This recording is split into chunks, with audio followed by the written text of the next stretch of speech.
Hello and welcome to the SuccessionFit podcast. I'm your host, Tom Hine. I'm very excited today to introduce our guest, Jay Rasmus.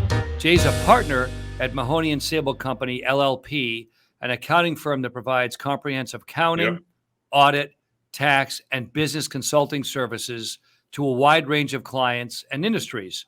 Jay is going to talk to us about trends in the tax planning field. So welcome, Jay.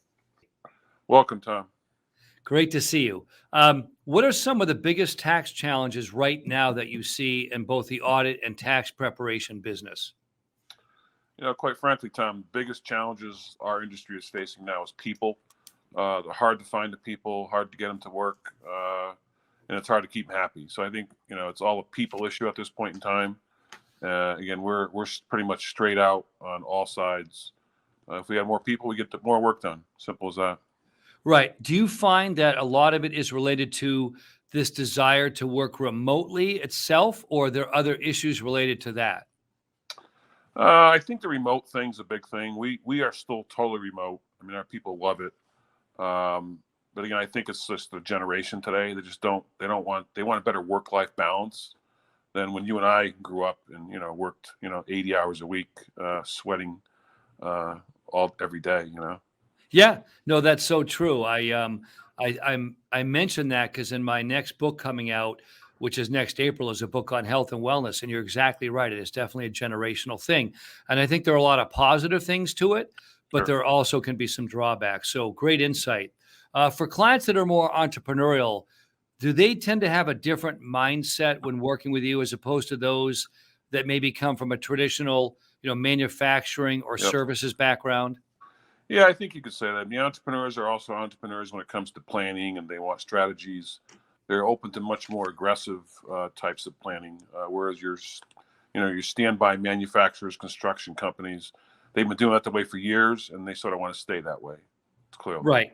Do you find that when you try to give then innovation or insightful things to maybe that latter group, even though you might have a great idea, is it just sometimes tough to have the receptivity and you say, yeah, I don't want to push it on them, even though it might be in their interest because you don't want to spoil the relationship? Do you ever have that challenge? Yeah, definitely. I had a client recently that we were spending years trying to get them to transition the business, sell it to a third party or sell it back to the employees. And it really took a lot of work, I would say a couple of years of getting in front of them saying, here's the strategy you need to do. They ultimately did it last year, and it came out fine. But it was a very, very hard struggle to get them to see the opportunity. Yeah, no, I can see, especially if they've been at the helm all those years running it. So even though I would typically get the next question would be for an advisor, but you see a lot in the field of businesses, how they're doing. Where do you see inflation headed?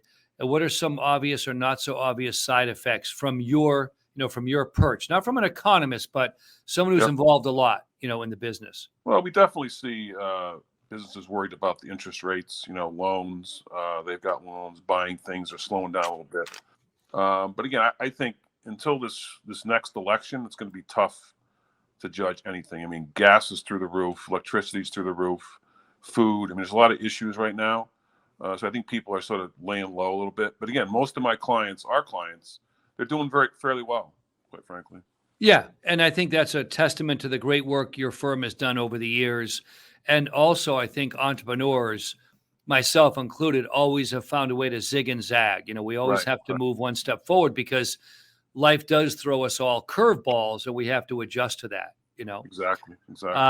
So how are the smaller, meaning smaller than Mahoney Sabol, are the smaller CPA and tax prep firms, you think they're having a tougher time with technology and the workplace changes you alluded to, as opposed to firms that have your size and scale? Or do you have any input on that? Maybe you don't, but I'm curious your thoughts. Again, I think the smaller firms definitely have an issue with, getting up to speed with all the laws and the changes. It's so complex today that unless you have an expertise or do it every day, I mean, you can't just pick it up one time and expect to be an expert in it.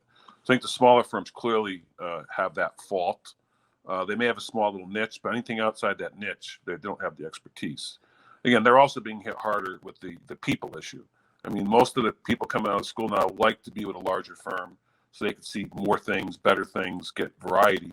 Whereas you go to a smaller firm, you don't get that variety. So I think that's sort of the pros and cons of being a firm like us versus, a smaller CPA firm. Okay, yeah, that makes sense. The more I remember when I first worked for Accenture years ago as a consultant, not audit, not tax, but as a consultant, I recall, I think I had either I had or I visited 9 different client sites in about 3 years. Right. And I often look back on that, and one was insurance, one was banking, Right. one was healthcare. And I realized at the end of 3 years, when I went to interview at other firms, they said, well, it's like you've had 9 years of experience in those 3 years. Right. So I do. So some of the classic tax or accounting mistakes that you see year in and year out that you like to share with the audience, meaning either you see them that your clients make unintentionally, or you see them when you bring on a client from maybe another firm that didn't have your expertise. I'm curious Correct. what would help with the audience. Well, I think some of the big issues are R&D credits. A lot of clients aren't maximizing their R&D credits, energy credits. We do a lot of work in that area. State and local taxes. Again, that's become so complex that many clients we pick up don't realize they should have been filing in multiple states and haven't. Yep. So we have to correct that issue. The other big issue, which we see a lot of, we help fix the issue, is foreign bank account reporting. A lot of people don't know. If you have an account out of the country over $10,000 at any point during the year, you have to disclose that in your 1040. Wow. If you don't disclose it, it could be significant penalties and jail time, quite frankly. So it's a big issue. It's a big issue that we help a lot of people solve that issue and sort of go ask the IRS for forgiveness. Wow, I didn't even know that. So that means that any time in the last, let's say, tax reporting year, even if your account balance went to 11 grand temporarily, then back down to 9,000 the next month, you Correct. triggered that reporting mechanism. Yep. Wow, thanks for sharing that. That's something I didn't know. What are your thoughts overall? And this is not a political question, but more of from an accountant's perspective, and I could answer that from an entrepreneur's perspective, but on government spending, the deficit, future budget challenges. If someone were to put just the task or the idea just in your mind about where do you think the right middle ground is? Because clients I know are all over the spectrum on whether they should do more or less. I just would like your input, what your thoughts are on that. Sure. Look, I think our government is spending a lot of money now, probably too much. I think that's causing some of the inflation issues. So again, that's a big driver to some of the increases in prices. But other than that, I mean, it seems like our government right now just seems to spend, create more debt. And unfortunately, that's going to hurt some of the younger generations down the road.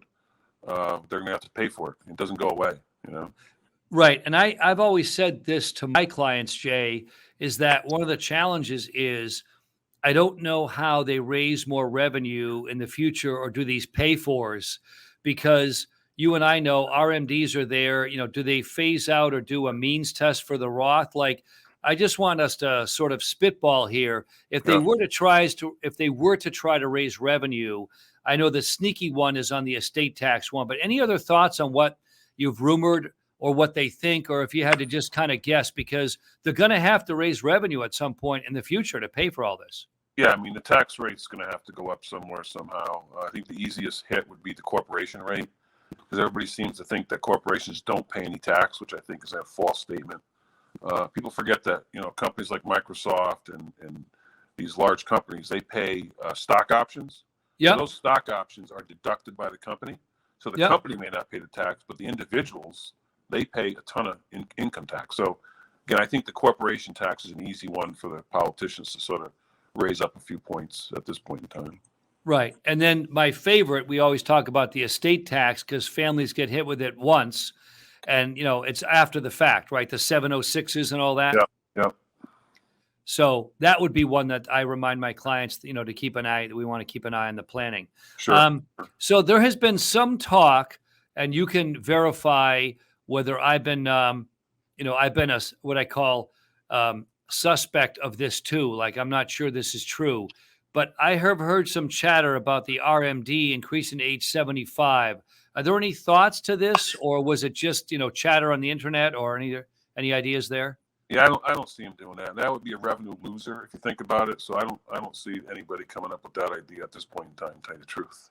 Okay, yeah, certainly if it's going to cost them revenue, I think we pretty much know that's not going to fly, Right.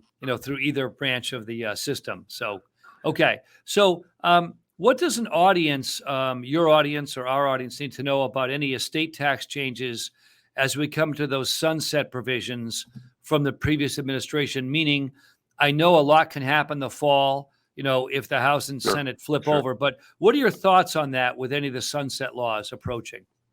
Well, again, I think the planning ideas are, gift now before 2026, because 2026, if it stays the way it is, it all goes back to the old rules, right? You're about 12 million or so of unified credit today. It'll go back to about 6 million. So Yep. it basically cuts it in half, Yep. raises the rate up back to 45 from 40. So, I mean, it's significant. So if you're looking to do significant, gifting, I would say do it in the next few years. But again, you never know. I mean, who knows? Whoever's in power, it changes every 4 years, maybe every 2 years at this point. Who knows? But it's a crapshoot. It's a crapshoot.